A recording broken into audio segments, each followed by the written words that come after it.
आज है 31 मार्च 2026 दिन मंगलवार। आइए जानते हैं आज दिन भर भारतीय बाजार में क्या हुआ। बाजार बंद होने के बाद किन स्टॉक को लेकर बड़ी खबरें आई हैं जिन पर निवेशकों को नजर रखनी चाहिए। अगर आपको वीडियो अच्छी लगे तो इसको लाइक जरूर कर दीजिए। बाजार में इस समय जो हलचल दिख रही है उसके पीछे सबसे बड़ा कारण वेस्ट एशिया में चल रही जंग और तेल की कीमतें हैं। जब भी तनाव बढ़ता है तो तेल महंगा होता है और बाजार दबाव में आता है, लेकिन जैसे ही जंग कम होने की उम्मीद बनती है बाजार को राहत मिलती है और यही पैटर्न अभी देखने को मिल रहा है। डोनाल्ड ट्रंप के हालिया बयानों ने बाजार को थोड़ा सहारा जरूर दिया है, क्योंकि अब अमेरिका जंग को लंबा खींचने के बजाय सीमित करने और जल्दी खत्म करने की रणनीति पर विचार कर रहा है। लेकिन यहाँ एक बड़ा ट्विस्ट ये है कि अब बाजार इन बयानों पर पहले जैसा भरोसा नहीं कर रहा, क्योंकि लगातार बदलते संकेतों से निवेशकों के बीच कन्फ्यूजन बढ़ गया है। असल में स्ट्रेट ऑफ हॉर्मोज दुनिया के सबसे अहम तेल सप्लाई रूट्स में से एक है और इसे ज़बरदस्ती खोलने की कोशिश जंग को 4 से 6 हफ्ते और बढ़ा सकती है। इसी वजह से अमेरिका अब सीधे बड़े सैन्य एक्शन के बजाय पहले ईरान की सैन्य ताकत कमज़ोर करने और फिर बातचीत के जरिए हल निकालने की दिशा में सोच रहा है। यहीं पर बाजार की असली चिंता सामने आती है, क्योंकि जंग की वजह से तेल की सप्लाई पहले ही प्रभावित हो चुकी है। जब तक सप्लाई सामान्य नहीं होती तब तक सिर्फ बयान देने से हालात नहीं बदलेंगे और यही कारण है कि बाजार अब वेट एंड वॉच मोड में चला गया है। तेल की कीमतों ने भी इस पूरी स्थिति को और गंभीर बना दिया है, क्योंकि ब्रेंट क्रूड $120 के करीब पहुंच गया था। तेल महंगा होने का सीधा असर ट्रांसपोर्ट, मैन्युफैक्चरिंग और हर सेक्टर पर पड़ता है, जिससे कंपनियों की लागत बढ़ती है और बाजार कमजोर हो जाता है। 30 मार्च को जब जंग कम होने की उम्मीद की खबर आई तो तेल की कीमतों में हल्की गिरावट देखने को मिली और अमेरिकी बाजारों में भी थोड़ी रिकवरी आई। डाउ जोन्स हल्की बढ़त के साथ बंद हुआ, जबकि S&P 500 और नैस्डैक में कमजोरी रही, लेकिन फ्यूचर्स में सुधार दिखा, जो आगे की पॉजिटिव शुरुआत का संकेत देता है।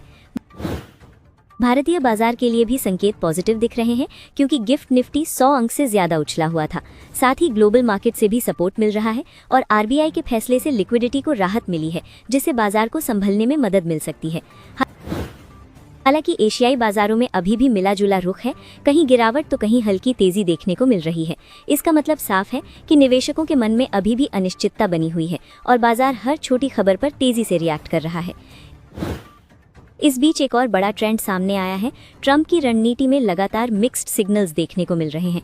कभी वो शांति की बात करते हैं तो कभी कड़ी सैन्य कार्रवाई की धमकी देते हैं, जिससे बाजार में वॉलेटिलिटी यानी उतार चढ़ाव और बढ़ गया है। लेकिन दूसरी तरफ खाड़ी देशों का रुख बिल्कुल अलग है, जहां सऊदी अरब, यूनाइटेड अरब एमिरेट्स, कुवैत और बहरीन चाहते हैं कि अभी सैन्य कार्रवाई जारी रहे। उनका मानना है कि ये ईरान को कमजोर करने का सही मौका है और अगर अभी दबाव नहीं बनाया गया तो भविष्य में खतरा और बढ़ सकता है। हालांकि सभी देश एक मत नहीं है, क्योंकि ओमान और कतर अब भी बातचीत और शांति के पक्ष में है। ऐसे में एक तरफ जंग को जल्दी खत्म करने की रणनीति है तो दूसरी तरफ उसे और आगे बढ़ाने का दबाव। यही वजह है कि ये पूरा संकट अब बेहद जटिल बन चुका है और इसका असर तेल, व्यापार, शेयर बाजार और पूरी ग्लोबल इकोनॉमी पर लंबे समय तक देखने को मिल सकता है।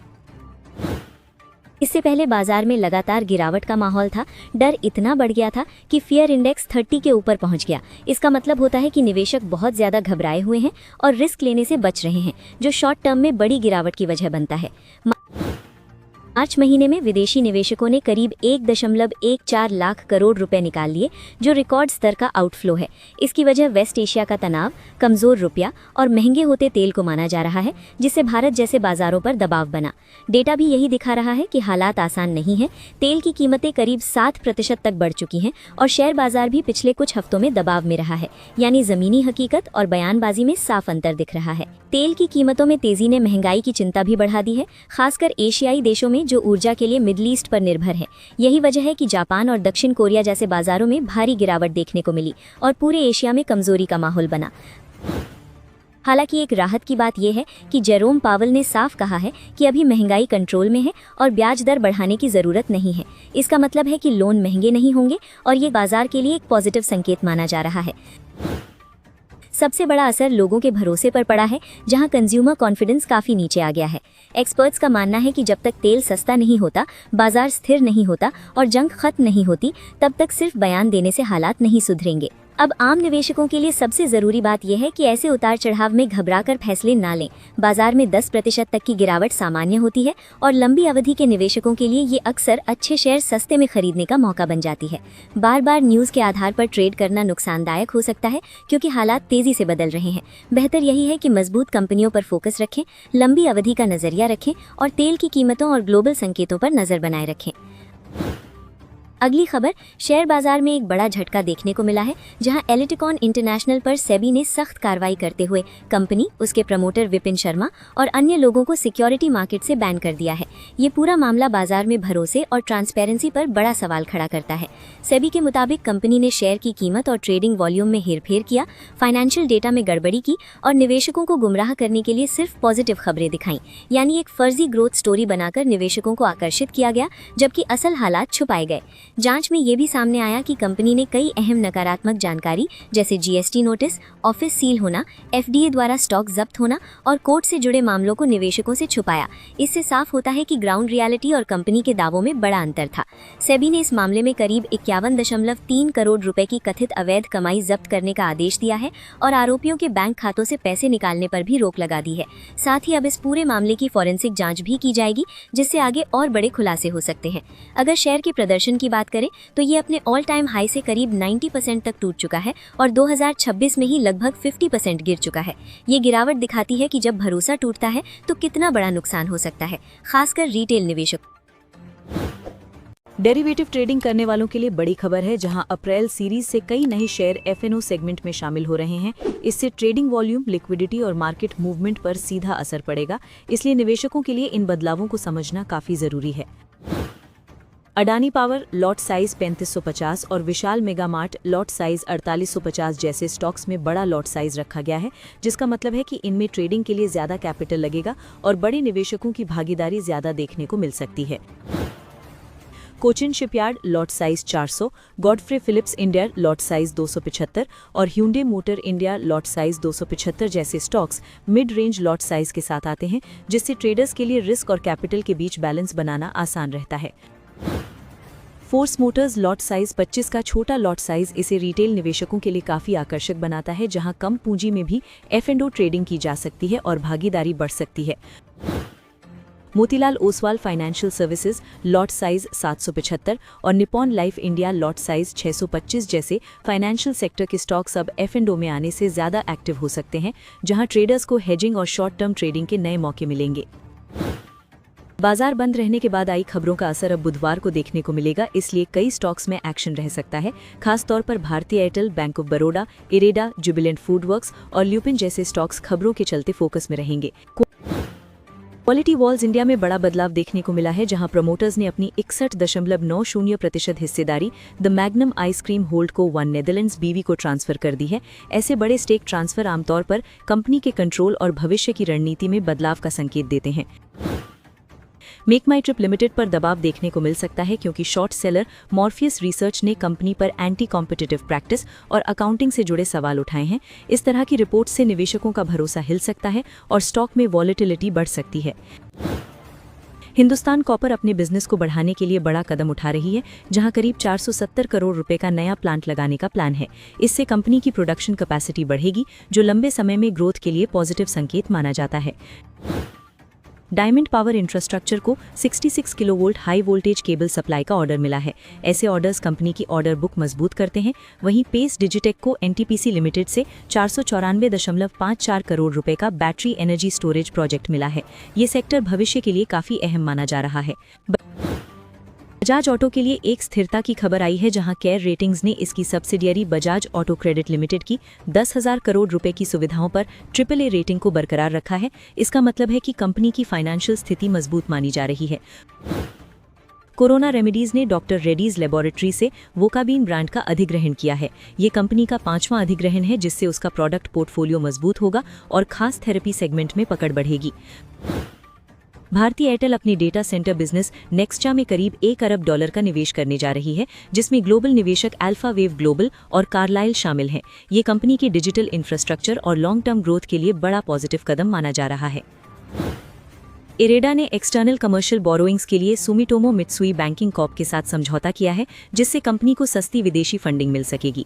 वहीं मनापुरम फाइनेंस ने एनसीडीज के जरिए 7,400 करोड़ रुपए जुटाने की मंजूरी दी है और अपनी सब्सिडियरी में निवेश की योजना बनाई है, जिससे लेंडिंग और ग्रोथ क्षमता बढ़ेगी। इंडिगो ने विलियम वॉल्श को नया सीईओ नियुक्त किया है, जो पहले ब्रिटिश एयरवेज का नेतृत्व कर चुके हैं। वहीं ल्यूपिन लिमिटेड को यूएस एफडीए से सुगामाडेक्स इंजेक्शन के लिए मंजूरी मिली है। जुबिलेंट फूडवर्क्स ने डंकिन इंडिया फ्रेंचाइजी से बाहर निकलने का फैसला किया है और 31 दिसंबर 2026 के बाद अग्रीमेंट को आगे नहीं बढ़ाएगी। दूसरी तरफ कोफोर्ज को एनकोरा के अधिग्रहण से जुड़े $1 बिलियन से ज्यादा एफडीआई के लिए आरबीआई की मंजूरी मिली है, जो कंपनी के एक्सपेंशन प्लान को आगे बढ़ाएगा। टेक्समाको रेल एंड इंजीनियरिंग को जेएसडब्ल्यू ग्रुप से 357 करोड़ रुपए का बड़ा ऑर्डर मिला है, जिसमें रेलवे वैगन और रेक की सप्लाई शामिल है। वहीं रेलटेल कॉर्पोरेशन ऑफ इंडिया को झारखंड एजुकेशन प्रोजेक्ट काउंसिल से 30 करोड़ रुपए का ऑर्डर मिला है। एनटीपीसी रिन्यूएबल एनर्जी ने ग्रीन अमोनिया सप्लाई के लिए solar energy corporation of India के साथ समझौता किया है, जो ग्रीन हाइड्रोजन मिशन के तहत बड़ा कदम है। बैंक ऑफ बड़ौदा को आकलन वर्ष 2019-20 के लिए 457 करोड़ रुपए का टैक्स नोटिस मिला है। ये खबर शॉर्ट टर्म में स्टॉक पर दबाव डाल सकती है। ईरान में चल रही जंग के बीच अडानी पोर्ट्स जैसे स्टॉक पर ब्रोकरेज हाउस मोतीलाल ओसवाल ने भरोसा जताया है। उनका मानना है कि जंग के कारण शिपिंग सेक्टर जरूर प्रभावित हुआ है, लेकिन कंपनी के बिजनेस पर इसका असर सीमित रहेगा, क्योंकि इसके कुल वॉल्यूम में क्रूड और गैस की हिस्सेदारी काफी कम है। ब्रोकरेज ने इस स्टॉक पर बाय रेटिंग बरकरार रखते हुए 1,820 रुपए का टारगेट दिया है, जो मौजूदा 1,313 रुपए के स्तर से करीब 39% संभावित बढ़त दिखाता है। साथ ही कंपनी का मजबूत और डाइवर्सिफाइड पोर्टफोलियो, लॉजिस्टिक्स एक्सपेंशन और एनक्यूएक्सटी पोर्ट जैसे नए जुड़ाव इसे लंबे समय में ग्रोथ देने की स्थिति में रखते हैं। अगली खबर, अमेरिकी अर्थव्यवस्था और महंगाई को लेकर बात करते हुए जेरोम पावेल ने साफ कहा है कि फेडरल रिजर्व का फोकस महंगाई को 2% के लक्ष्य तक वापस लाना ही है। उनका कहना है कि फिलहाल पॉलिसी ऐसी स्थिति में है जहां जल्दबाजी करने के बजाय हालात को समझना ज्यादा जरूरी है। उन्होंने ये भी बताया कि वेस्ट एशिया में चल रहे तनाव से ऊर्जा की कीमतें जरूर बढ़ सकती हैं, लेकिन आमतौर पर ऐसे सप्लाई शॉक्स को सेंट्रल बैंक नजरअंदाज करते हैं, क्योंकि ये अस्थायी होते हैं। हालांकि अगर महंगाई लंबे समय तक ऊंची रहती है और लोगों की उम्मीदें बदलती हैं, तो फेड को सख्त कदम उठाने पड़ सकते हैं। फिलहाल बाजार को उम्मीद है कि इस साल ब्याज दरों में ज्यादा बदलाव नहीं होगा, क्योंकि महंगाई की उम्मीदें अभी स्थिर हैं। लेकिन जियोपॉलिटिकल तनाव, टैरिफ और कमजोर लेबर मार्केट जैसे रिस्क बने हुए हैं, जिन पर फेड लगातार नजर बनाए हुए है। अगली खबर, दुनिया भर में इस समय हलचल 3 ऐसी कमोडिटी टंगस्टन, सल्फर और हीलियम की वजह से मची है, जिनका नाम आमतौर पर चर्चा में नहीं आता, लेकिन इनकी कीमतों में आई तेज उछाल ने दिखा दिया है कि टेक्नोलॉजी और डिफेंस इंडस्ट्री इन पर कितनी ज्यादा निर्भर है। इस पूरे मामले में चीन की भूमिका काफी अहम मानी जा रही है, क्योंकि उसने पहले ही इन कमोडिटी की सप्लाई पर कंट्रोल बनाना शुरू कर दिया था। टंगस्टन के एक्सपोर्ट को सीमित करना, सल्फ्यूरिक एसिड पर सख्ती और हीलियम का स्टॉक जमा करना, इन कदमों से मार्केट में धीरे धीरे कमी पैदा हो गई। ईरान वॉर के बाद स्ट्रेट ऑफ हॉर्मुज जैसे अहम रूट पर दबाव बढ़ गया, जिसे एनर्जी और केमिकल सप्लाई में रुकावट आई। इसका असर ये हुआ कि जो सप्लाई पहले सामान्य थी, वो अचानक कम पड़ने लगी और कीमतों में तेज उछाल देखने को मिला। टंगस्टन की कीमतें कुछ ही महीनों में 3 गुना तक बढ़ चुकी हैं और ये सेमीकंडक्टर चिप्स के लिए बेहद जरूरी मेटल है। वहीं सल्फर से बनने वाला सल्फ्यूरिक एसिड चिप बनाने की प्रक्रिया में जरूरी होता है और हीलियम गैस मैन्युफैक्चरिंग के दौरान केमिकल रिएक्शन को कंट्रोल करती है।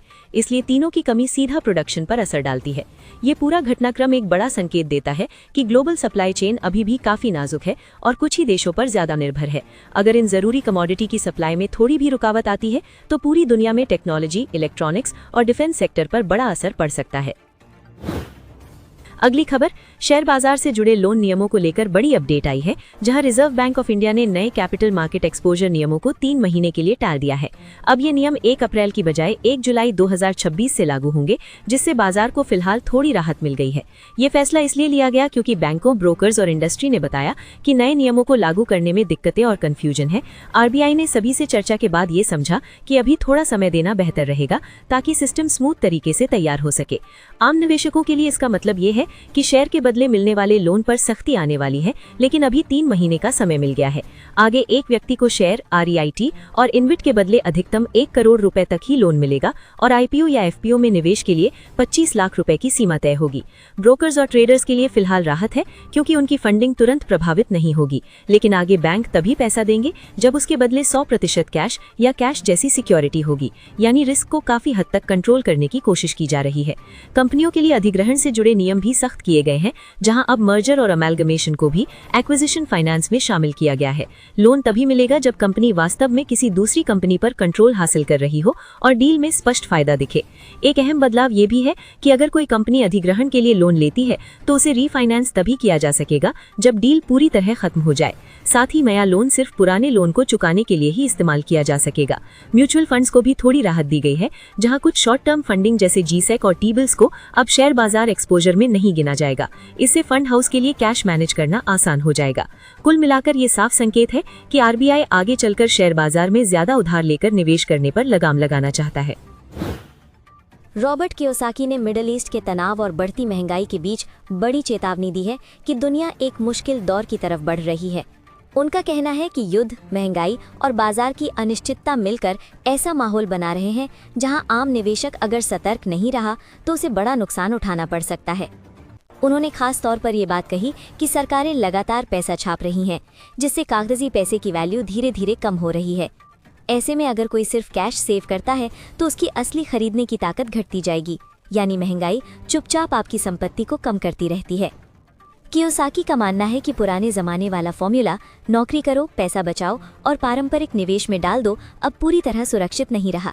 उन्होंने सलाह दी कि ऐसे समय में सोना, चांदी, तेल और क्रिप्टो जैसी रियल एसेट्स पर ध्यान देना चाहिए, क्योंकि ये सीमित होती हैं और संकट के समय ज्यादा सुरक्षित मानी जाती हैं। अंत में उन्होंने ये भी साफ किया कि उनकी बातों पर आंख बंद करके भरोसा न करें, बल्कि खुद रिसर्च करें और समझदारी से फैसला लें। कुल मिलाकर उनका संदेश यही है कि डरने की बजाय समझदारी से कदम उठाइए, क्योंकि अनिश्चितता के इस दौर में सही रणनीति ही आपको आगे बढ़ा सकती है। अगली खबर, वॉरेन बफेट ने साफ चेतावनी दी है कि भले ही बाजार अभी शांत दिख रहे हों, लेकिन अंदर ही अंदर जोखिम बढ़ रहे हैं। उनका कहना है कि महंगाई धीरे धीरे लोगों की खरीदने की ताकत कम करती है, इसलिए इसे हल्के में लेना खतरनाक हो सकता है और फेडरल रिजर्व के लिए सबसे बड़ी जिम्मेदारी डॉलर की विश्वसनीयता बनाए रखना है। उन्होंने वित्तीय सिस्टम को मजबूत भी और नाजुक भी बताया, यानी ऊपर से सब ठीक दिखता है लेकिन अंदर कई जुड़े हुए जोखिम हैं, जैसे बैंकिंग, शैडो बैंकिंग और प्राइवेट क्रेडिट में कोई एक झटका पूरे सिस्टम में फैल सकता है, जैसा ग्लोबल फाइनेंशियल क्राइसिस 2008 के समय हुआ था। बफेट ने बताया कि वो अभी भी ज्यादा कैश और शॉर्ट टर्म सरकारी बॉन्ड में निवेश कर रहे हैं, क्योंकि उनका फोकस रिटर्न से ज्यादा सुरक्षा और लिक्विडिटी पर है। उनका मानना है कि जो लोग बाजार की भविष्यवाणी करने का दावा करते हैं वे अक्सर भ्रम फैलाते हैं और जरूरत से ज्यादा ट्रेडिंग निवेशकों को नुकसान पहुंचाती है। उन्होंने ये भी कहा कि आज का बाजार कई बार कैसीनो जैसा व्यवहार करता है, जहां लोग सट्टेबाजी में ज्यादा उलझ जाते हैं। साथ ही वेस्ट एशिया का तनाव और बढ़ती तेल कीमतें शेवरॉन कॉरपोरेशन और ऑक्सीडेंटल पेट्रोलियम जैसी कंपनियों को फायदा दे सकती हैं, लेकिन कुल मिलाकर निवेशकों को सतर्क रहना चाहिए, क्योंकि लंबे समय के जोखिम लगातार बढ़ रहे हैं।